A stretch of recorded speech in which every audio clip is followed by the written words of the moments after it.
Selamat pagi pemirsa, tentunya senang sekali nih bisa menyapa pemirsa kembali di dalam program TVR 09 bersama saya Alfa Rizky dan juga rekan saya. Tentunya bersama saya Elisa Purba dan pemirsa dalam 30 menit ke depan kami akan sajikan kepada Anda sejumlah berita nasional. Khususnya dari sudut pandang DPR RI sebagai referensi Anda dalam memahami dinamika politik, hukum, ekonomi, sosial, dan budaya di Indonesia. Dan pemirsa TVR Parlemen, inilah TVR 09 edisi Rabu 16 November 2022.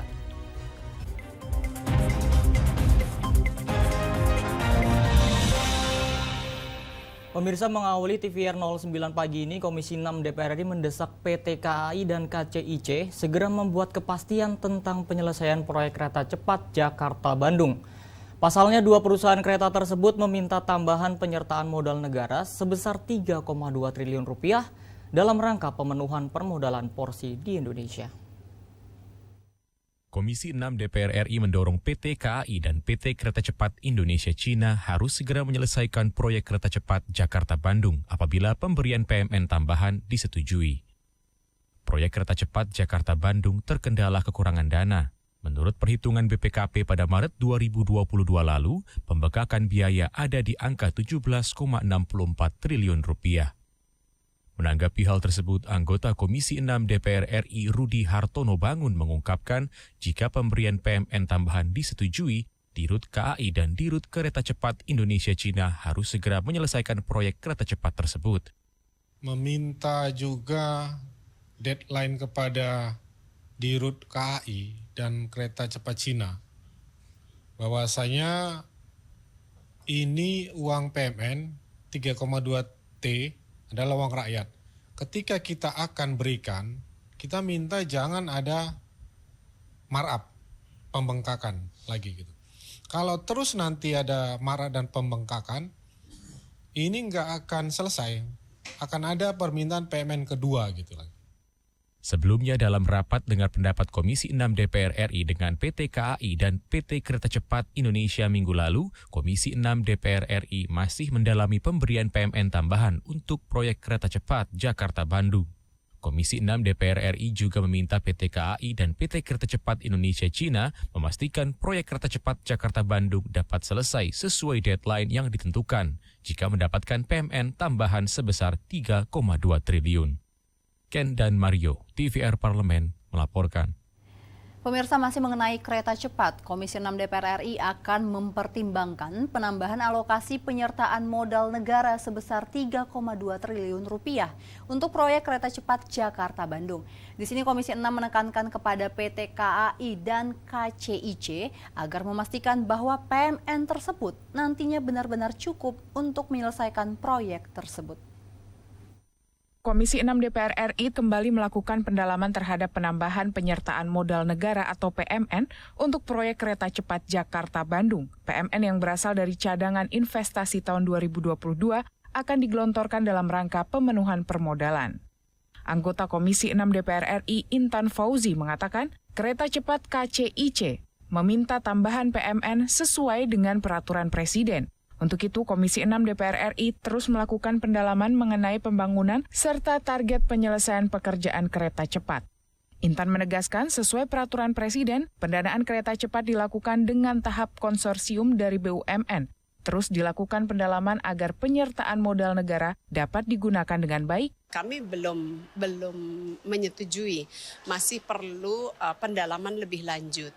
Sama seperti PMN-PMN lainnya, pada saat memang sudah disetujui, tentunya kami akan melakukan pengawasan. Tapi khusus untuk kereta cepat Jakarta-Bandung ini, karena ini dasar hukumnya sudah ada, artinya dengan perubahan Perpres.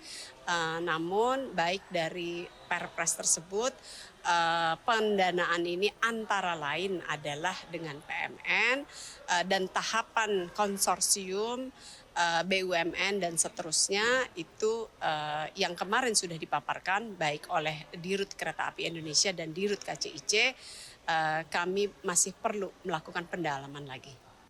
Menurut Intan, kereta cepat Bandung-Jakarta harus memberikan manfaat dan keuntungan bagi bangsa dan negara. Karena itu, pendalaman terkait PMN terus dilakukan seiring dengan pengawasan pembangunan kereta cepat. Arif Nakah, TVR Parlemen melaporkan. Kita beralih ke informasi selanjutnya pemirsa. Komisi 9 DPR RI meminta sektor kesehatan harus segera berbenah akibat dampak kasus gagal ginjal akut pada anak yang sempat meledak beberapa waktu lalu. Namun informasi selengkapnya akan kami hadirkan usai jeda berikut ini. Untuk itu tetaplah di TVR 09.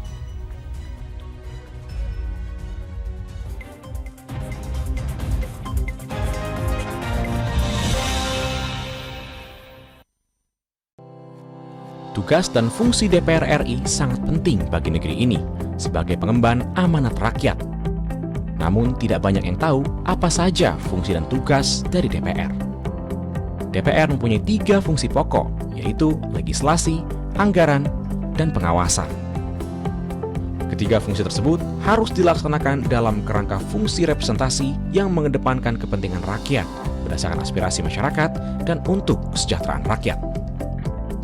Dari fungsi legislasi, DPR RI mempunyai tugas dan wewenang untuk menyusun dan menetapkan program legislasi nasional bersama dengan pemerintah, menyusun dan membahas rancangan undang-undang, menerima rancangan undang-undang dari DPD, membahas rancangan undang-undang yang diusulkan oleh Presiden ataupun DPD, menetapkan undang-undang bersama dengan Presiden, menyetujui atau tidak menyetujui peraturan pemerintah pengganti undang-undang yang diajukan Presiden untuk ditetapkan menjadi undang-undang.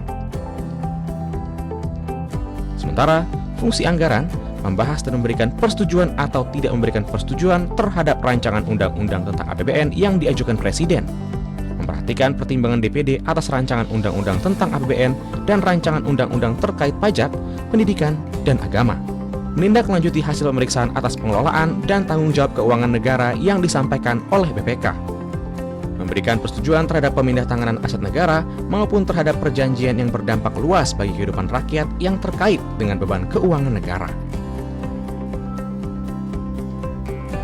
Dan fungsi pengawasan, melakukan pengawasan terhadap pelaksanaan undang-undang, APBN, dan kebijakan pemerintah, membahas dan menindaklanjuti hasil pengawasan yang disampaikan oleh DPD terkait pelaksanaan undang-undang mengenai otonomi daerah, pembentukan, pemekaran, dan penggabungan daerah, pengelolaan sumber daya alam dan sumber daya ekonomi lainnya, pelaksanaan APBN, pajak, pendidikan, dan agama. Terima kasih. Video ini dipersembahkan oleh TV dan Radio Parlemen, Biro Pemerintahan Parlemen, Sekretariat Jenderal, dan Badan Keahlian DPR RI.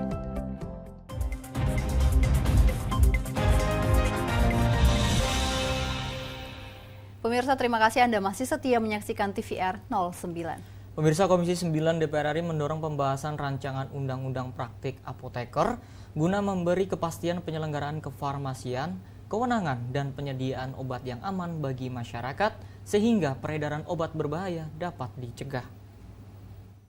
Komisi 9 DPR RI mendorong pembahasan rancangan Undang-Undang Praktik Apoteker guna memberikan kepastian penyelenggaraan kefarmasian, kewenangan, dan penyediaan obat yang aman bagi masyarakat sehingga peredaran obat berbahaya dapat dicegah. Ditemui usai rapat dengar pendapat umum dengan pengurus Kesatuan Aksi Memperjuangkan Profesi Apoteker Kuat atau KAMPAK di Nusantara 1 DPR RI Jakarta baru-baru ini, anggota Komisi 9 DPR RI Arzetti Bilbina mengapresiasi seluruh masukan dari para apoteker dalam mendukung perbaikan tata kelola kefarmasian di Indonesia.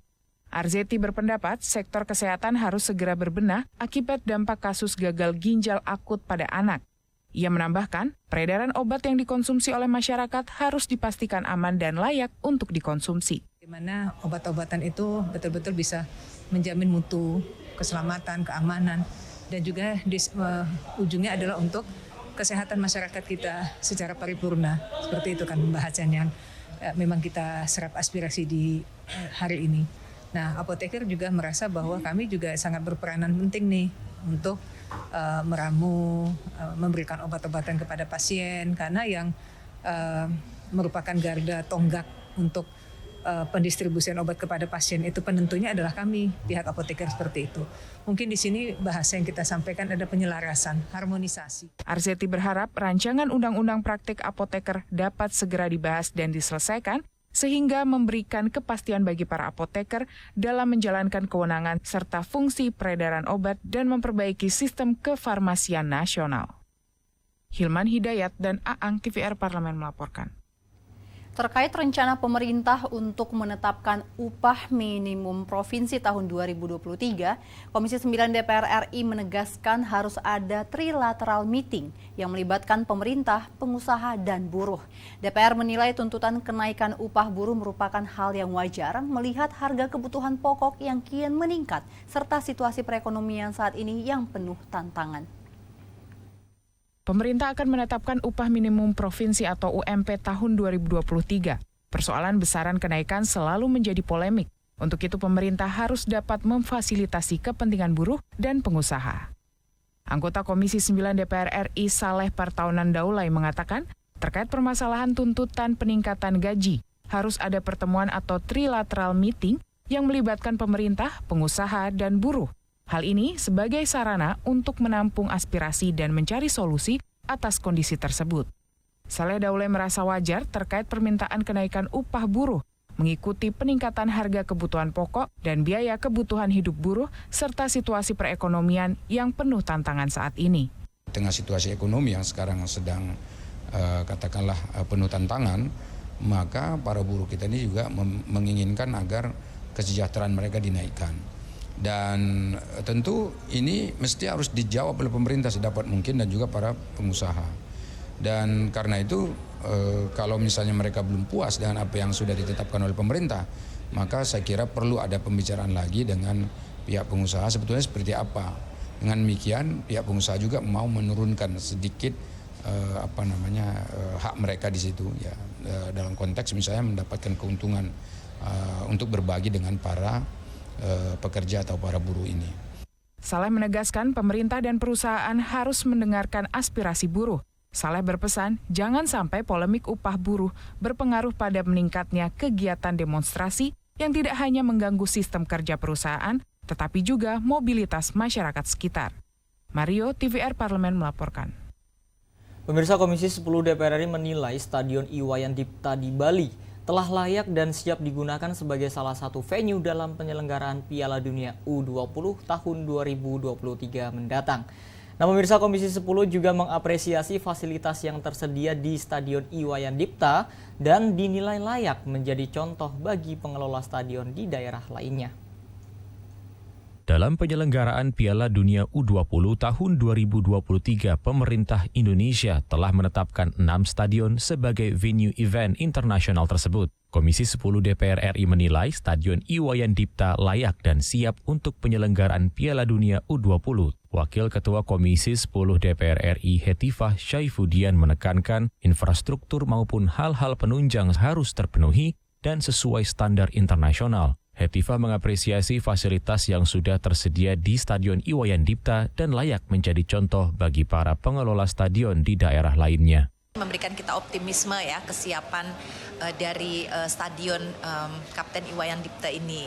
Bahkan rumputnya pun gitu ya sebenarnya sudah sangat memenuhi standar FIFA, namun ada beberapa hal misalnya tadi ya bagaimana bouncingnya bola dan sebagainya mungkin masih ada kekurangan, harus selalu diperbaiki dan memang biaya pemeliharaan itu sangat tinggi. Anggota Komisi 10 DPR RI Zainuddin Maliki meminta pengelola Stadion Iwayan Dipta menambah kapasitas single seat yang berstandar FIFA. Pasalnya, stadion baru memiliki 5.000 single seat, sementara kapasitas stadion mencapai 18.000 penonton. Kalau sampai pelaksanaan pertandingan yang di luar 5.000 itu belum bisa dipenuhi, sayang nanti akan dilarang oleh FIFA untuk dijual. Kami menyarankan agar pemerintah itu berusaha untuk bisa menaikkan standar single seat-nya itu sehingga 18.000 semuanya berstandar FIFA. Dari Bali, Subki Abdul, TVR Parlemen melaporkan. Kasus gagal ginjal akut yang terjadi pada anak-anak membuka tabir lemahnya tata kelola pengawasan obat-obatan di Indonesia. Nah, pemirsa, bagaimana anggota Dewan melihat lemahnya tata kelola pengawasan obat-obatan ini? Simak informasinya sesaat lagi, tetaplah di TVR 09.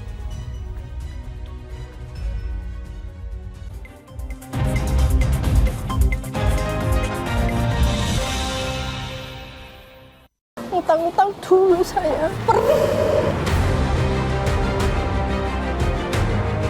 Mereka yang tidak cukup paham teredukasi bagaimana menyuarakan aspirasi demi memperoleh jawaban. Sini ditambang untuk seperti itu, warga sini tidak mengizinkan. Sebab apa? Itu menyangkut isi perut kami semua.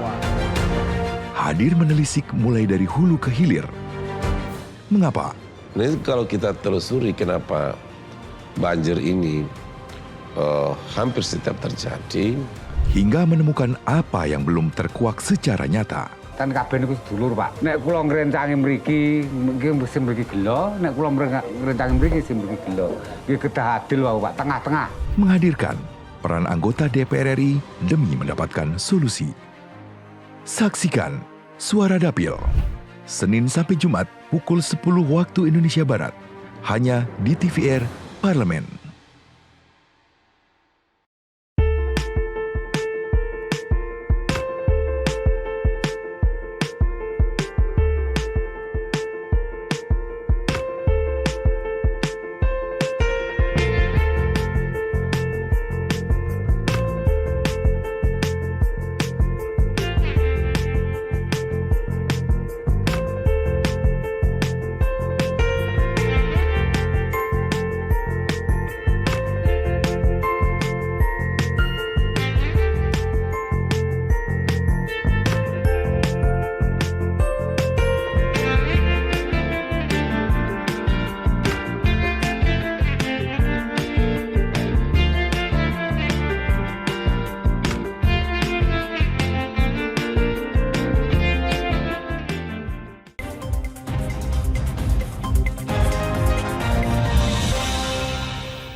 Pemirsa, kembali di TVR 09, kasus gagal ginjal akut pada anak-anak yang disinyalir akibat kandungan berbahaya pada obat sirup mengungkap lemahnya tata kelola pengawasan obat-obatan di Indonesia. Untuk itu pemirsa, Komisi 9 DPR RI mendorong pemeriksaan kandungan obat yang dilakukan secara berkala demi mencegah ketidaksesuaian takaran bahan obat-obatan. Nah, pemirsa, DPR RI juga mendorong pembahasan rancangan undang-undang praktik apoteker guna memberi kepastian bagi apoteker dalam menjalankan kewenangan serta fungsi peredaran obat dan memperbaiki sistem kefarmasian nasional. Dan pemirsa, untuk mengetahui informasi selengkapnya, mari kita simak laporan mendalam yang telah dihimpun oleh tim redaksi TVR Parlemen dalam segmen editorial Parlemen berikut ini.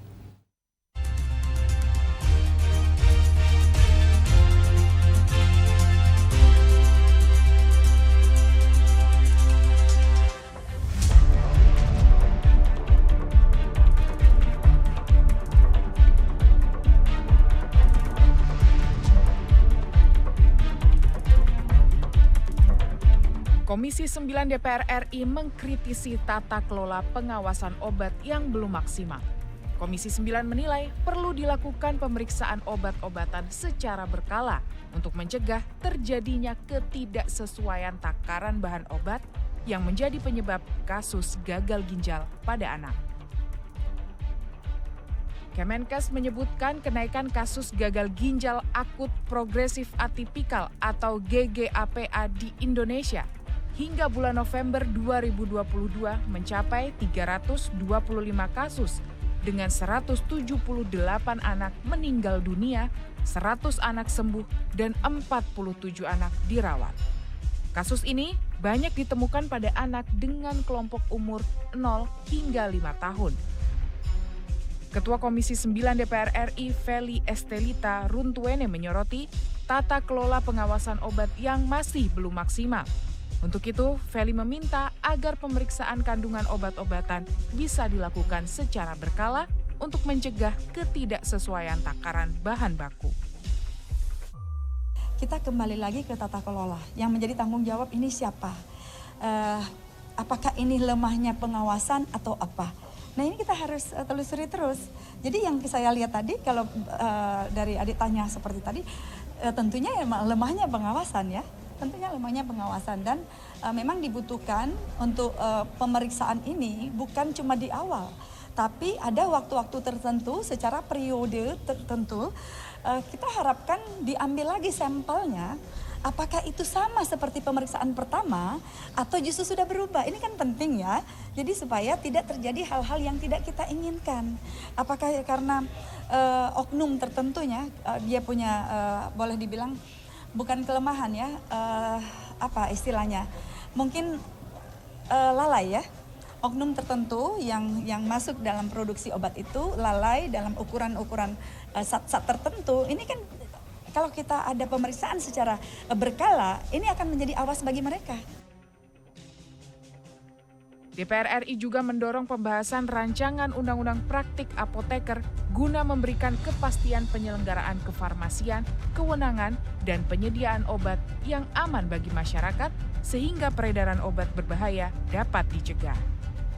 Anggota Komisi 9 DPR RI Arzetti Bilbina berpendapat, sektor kesehatan harus segera berbenah akibat dampak kasus gagal ginjal akut pada anak. Ia menambahkan, peredaran obat yang dikonsumsi oleh masyarakat harus dipastikan aman dan layak untuk dikonsumsi. Arzetti mendorong adanya keharmonisan antara Badan Pengawas Obat dan Makanan dengan apoteker guna memperketat pengawasan terhadap obat-obatan di Indonesia. Menurutnya, profesi apoteker merupakan ujung tombak pendistribusian obat kepada masyarakat. Arzetti berharap rancangan Undang-Undang Praktik Apoteker dapat segera dibahas dan diselesaikan untuk memberikan kepastian bagi para apoteker dalam menjalankan kewenangan serta fungsi peredaran obat dan memperbaiki sistem kefarmasian nasional. Mereka mengeluarkan aspirasi yang tentunya ini merupakan serapan yang baik yang akan menjadikan acuan bagi Komisi 9 di mana kita akan membuat undang-undang apoteker. Jadi aspirasi ini tentunya menjadi landasan penting agar kita bisa mendapatkan undang-undang yang memang berkompeten. Karena ujungnya di sini adalah bagaimana obat-obatan itu betul-betul bisa menjamin mutu, keselamatan, keamanan, dan juga ujungnya adalah untuk kesehatan masyarakat kita secara paripurna. Seperti itu kan pembahasan yang memang kita serap aspirasi di hari ini.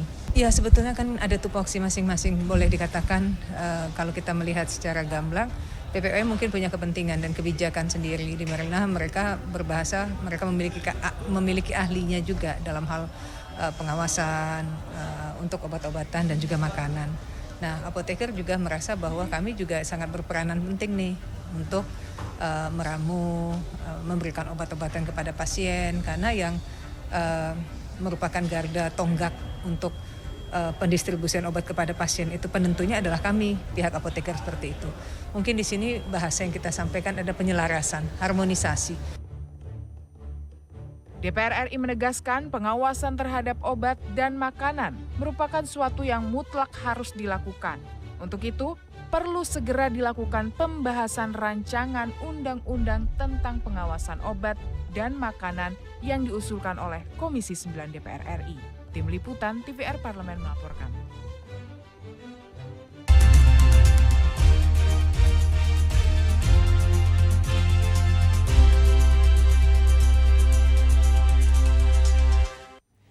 Baik pemirsa, sesaat lagi kami akan ajak pemirsa berwisata di alam pegunungan yang berhawa sejuk dan berpanorama indah. Memang sesuatu yang menyenangkan nih pemirsa dan juga membuat pikiran segar kembali. Dan informasinya sekaligus menjadi rekomendasi tempat wisata di Bandung untuk Anda pemirsa yang akan memanjakan mata dan juga pikiran. Nah pemirsa, tentunya informasinya sesaat lagi. Jangan kemana-mana, tetaplah di TVR 09.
Terima kasih pemirsa, Anda masih bersama kami di TVR 09.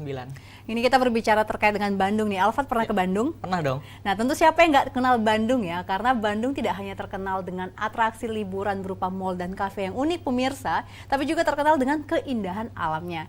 Nah, ini ada salah satu tempat yang paling populer untuk dikunjungi, adalah kawasan wisata Tangkuban Perahu.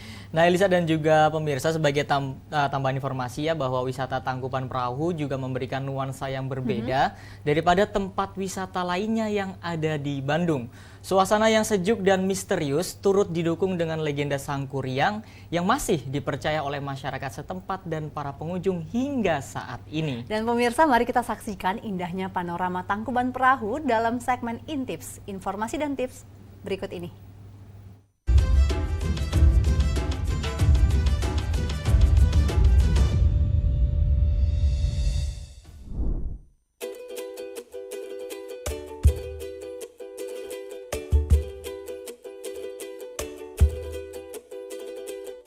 Liburan bareng keluarga menjadi salah satu agenda wajib, terlebih bagi pemirsa yang sehari-harinya disibukkan dengan aktivitas bekerja.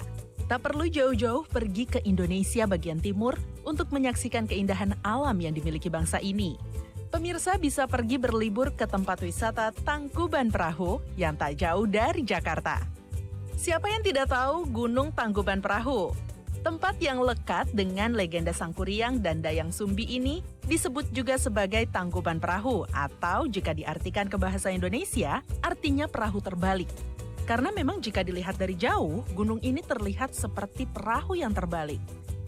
Tempat ini menyajikan pesona alam yang begitu mengagumkan. Selain menyaksikan keindahan alam, pemirsa juga bisa berfoto-foto cantik bareng teman, keluarga, ataupun orang-orang terkasih untuk mengisi feed Instagram. Gunung Tangkuban Perahu adalah salah satu objek wisata yang paling populer di kota Bandung.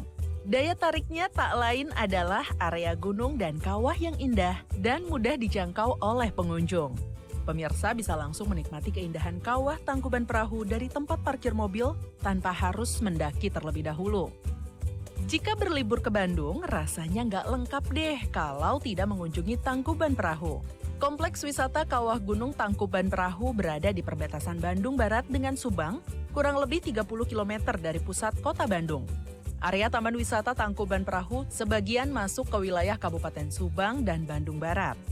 Jalanan dari Bandung sampai ke lokasi juga sudah bagus dan mulus, serta mudah untuk diikuti. Dengan menggunakan Google Maps, pemirsa bisa dengan mudah mencapai tujuan. Setelah sampai, pemirsa masih harus masuk ya.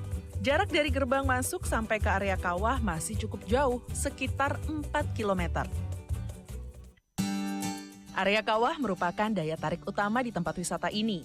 Di Tangkuban Perahu, terdapat beberapa kawah yang bisa pemirsa kunjungi. Ada Kawah Ratu, Kawah Domas, dan Kawah Upas.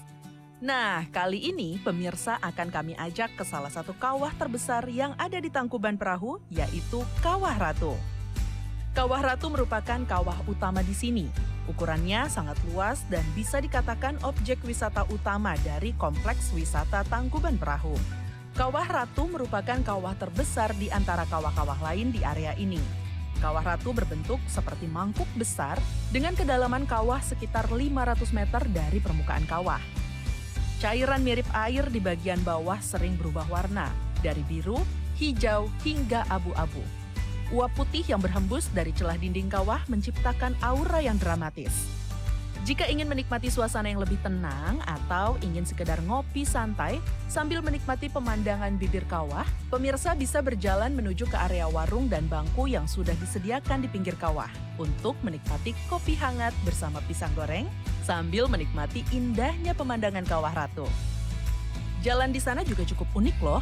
Di sepanjang jalan, pemirsa ditemani oleh naungan pepohonan rindang berwarna hitam di kiri dan kanan jalan. Selain Kawah Ratu, dua kawah lainnya yaitu Kawah Upas dan Kawah Domas juga menawarkan pemandangan yang tak kalah indahnya. Ukurannya memang lebih kecil, tetapi memiliki daya tariknya tersendiri. Kawah Upas berjarak 1,5 km dari Kawah Ratu, sedangkan Kawah Domas berjarak 1,2 km. Kalau pemirsa punya waktu lebih, bisa banget loh untuk menyusuri 3 kawah yang ada di kawasan wisata Tangkuban Perahu. Fasilitas di area Tangkuban Perahu juga terbilang cukup lengkap. Untuk parkir mobil, pemirsa bisa langsung parkir di area pinggir Kawah Ratu. Sedangkan untuk bis, parkirnya di area khusus sebelum kawah, dan untuk tempat parkir motor terletak di dekat masjid. Terdapat pula beberapa menara pandang, di mana pemirsa bisa melihat area kawah secara lebih luas ataupun melihat area Taman Wisata Tangkuban Perahu. Di sekitar kawah juga berjejer tempat makanan dan jajanan. Jadi pemirsa tidak perlu khawatir kelaparan atau haus di tengah jalan. Selain itu terdapat juga area khusus pedagang oleh-oleh yang bisa pemirsa beli sebagai buah tangan untuk keluarga di rumah.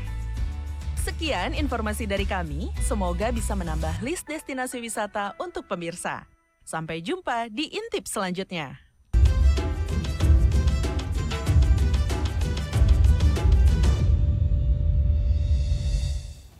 Ya pemirsa, tentunya Tangkuban Perahu bisa menjadi opsi ya untuk di hari weekend. Betul. Selain jalan-jalan ke mall nih, supaya bisa melihat pegunungan dan suasana-suasana Betul alam. sekali, karena ini juga tempatnya sangat sejuk, jadi bisa merefresh pikiran kita juga nih dari hektiknya kita udah kerja seharian di kantor ya, Alfat ya. Ya, betul sekali Elisa. Dan pemirsa, di penghujung acara kami informasikan kepada Anda sejumlah agenda DPR RI pada hari ini, Rabu 16 November 2022. Pemirsa, pada pukul 10 pagi ini ada Komisi 11 DPR RI yang akan menggelar rapat dengar pendapat panja rancangan undang-undang tentang pengembangan dan penguatan sektor keuangan atau RUU PPSK.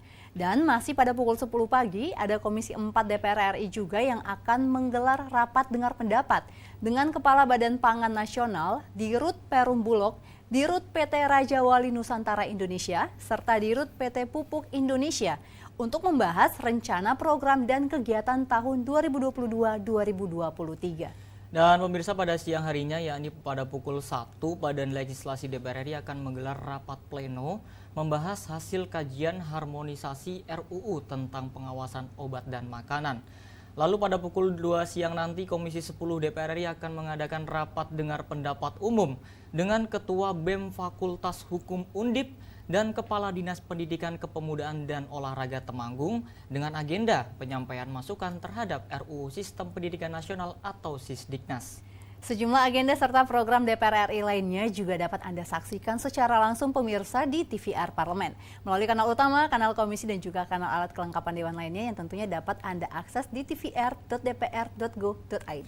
Dan pemirsa TVR Parlemen, demikian TVR 09 edisi pagi ini. Kami ingatkan untuk tetap waspada pada persebaran virus COVID-19 dan tetap patuhi protokol kesehatan. Segenap kru TVR Parlemen yang bertugas mengucapkan terima kasih telah menyaksikan TVR 09 pagi ini.